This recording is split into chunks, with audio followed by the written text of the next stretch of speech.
হিমাগারে আলু সংরক্ষণে যৌক্তিক ভাড়া নির্ধারণে মাঠে নেমেছে বগুড়ার আলু চাষি ও ব্যবসায়ীরা। প্রতি কেজি ৫ টাকা ২০ পয়সা নির্ধারণের দাবিতে মানববন্ধন ও সড়ক অবরোধ করেছে তারা। এ নিয়ে বিস্তারিত জানাতে বগুড়া থেকে যুক্ত হচ্ছেন সহকর্মী আব্দুস সালাম বাবু। চাষিদের দাবি নিয়ে হিমাগার মালিকরা কি বলছেন সেটি আমাদেরকে জানাবেন। হিমাগার মালিকরা বলছেন যে যদি এই ভাড়া কমিয়ে দেওয়া হয় তাহলে তারা ক্ষতিগ্রস্ত হবে। যেহেতু ৬ টাকা ৭৫ পয়সা প্রতি কেজিতে এখন ভাড়া রয়েছে, সেক্ষেত্রে প্রতি বস্তায় ৪২০ টাকা করে পায় হিমাগার কর্তৃপক্ষ।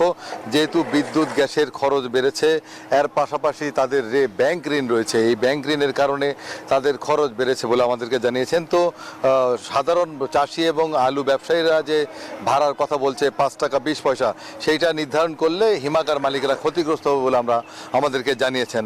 এবং চাষিরা যেটি বলছে যে তাদের একটা ১ কেজি আলু উৎপাদনে ১৮ থেকে ১৭-১৮ টাকা এবং হিমাগারে ৬০ টাকা, এবং এরপরে আনা নেওয়া মিলে ২৫ থেকে ২৮ টাকা পড়ে যায় প্রতি কেজি আলু।